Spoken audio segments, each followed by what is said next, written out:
Boa noite a todos. Dando continuidade às nossas aulas, hoje nós vamos falar o número 11 e o tema vai ser Paradigma Atual e a Viabilidade da Agroecologia.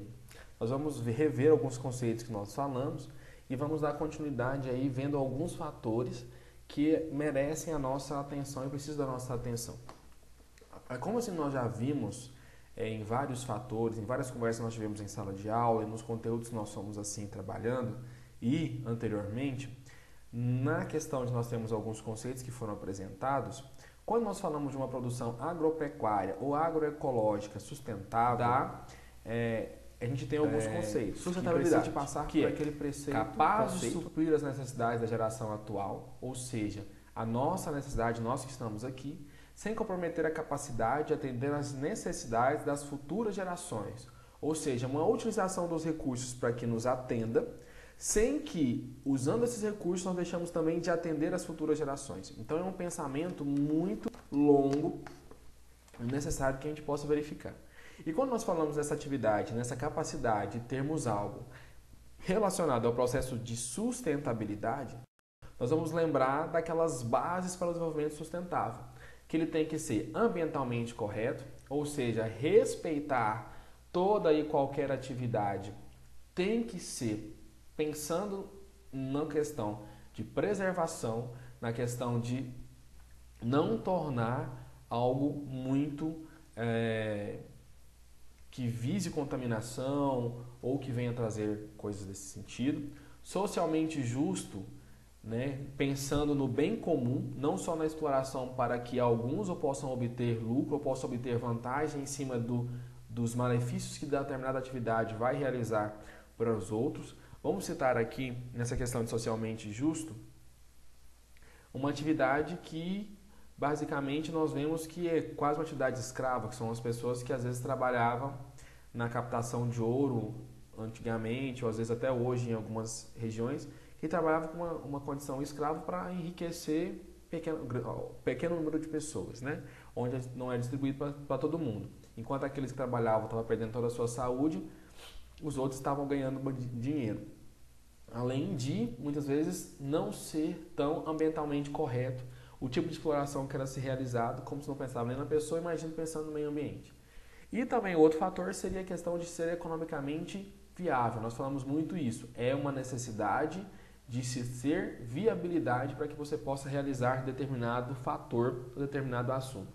Então, esses conceitos aqui, né, são características principais que nós temos que levar em consideração quando nós estamos buscando uma agropecuária sustentável.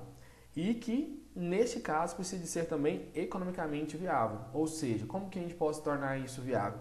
Essa seria a própria atividade financeiramente conseguir se pagar. E como que a gente faz isso? Através de utilização também de outros recursos ou de agregação de valor àquilo que às vezes nós descartamos. Vamos dizer, se nós estamos trabalhando, por exemplo, com uma produção de suínos, nós já falamos muito isso na sala, ela tem que ser economicamente viável, não é isso? Socialmente justo pelo fato de poder distribuir, né, e chegar à mesa de todos de uma mesma forma.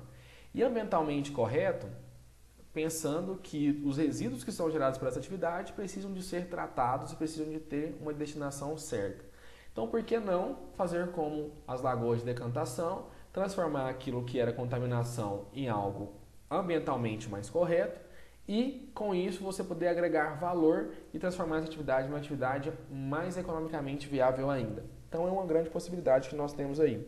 Então, neste modelo de produção, as viabilidades da atividade, ela é praticamente como se fosse algo natural, quando você alinha tanto economicamente viável como ambientalmente correto, pois o custo de produção ele acaba sendo bastante reduzido com o aproveitamento aí de vários recursos que você tem dentro disso. O baixo custo de produção ele vem como resultado de várias atividades, né, relacionadas e técnicas de manejo que são fundamentadas nesses princípios que nós temos aí. Aqui nós temos algumas atividades que nós vamos pensando em termos de nós fazermos aí um desenvolvimento sustentável.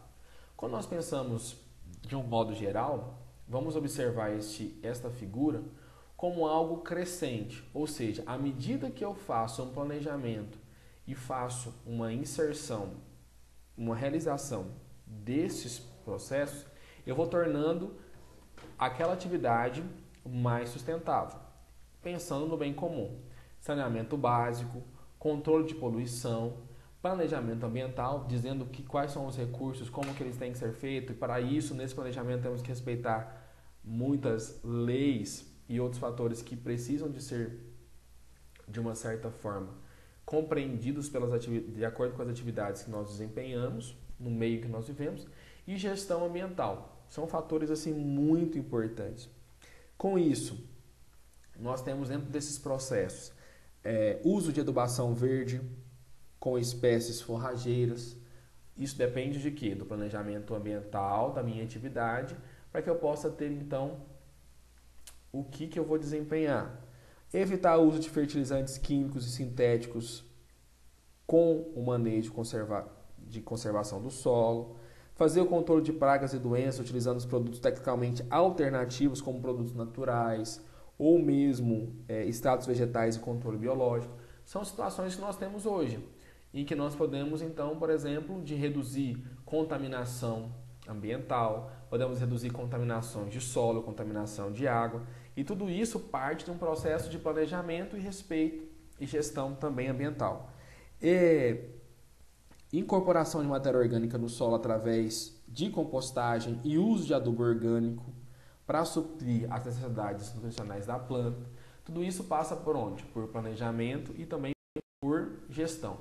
E aí nós temos essas ações envolvendo como um todo.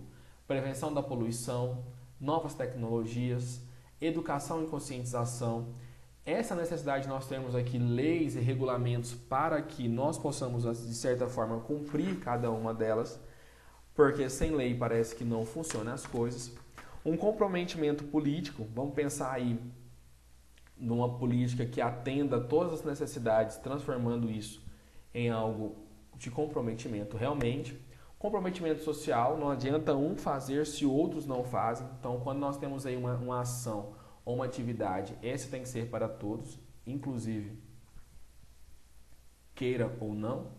E comprometimento empresarial, dependendo do que nós estamos trabalhando, da atividade que nós estamos desempenhando, um comprometimento básico de cada um deles. Então, ao utilizar essas práticas, o produtor ou a atividade que nós estamos realizando, ela pode se tornar, de uma certa forma, menos onerosa, aumentar a lucratividade da atividade que você está realizando, na comercialização de produtos, ainda nesse processo aí de agregar valor ao produto, pensando aí neste fato de você poder conservar e respeitar um desenvolvimento ambiental, e acaba que você tem aí sugestões para que você possa demandar um menor uso de recursos e, consequentemente, você preservar para futuras gerações. Nós vamos ver agora um processo de necessidade que nós temos de respeitar isso daí. Vou mostrar para vocês agora na próxima aula.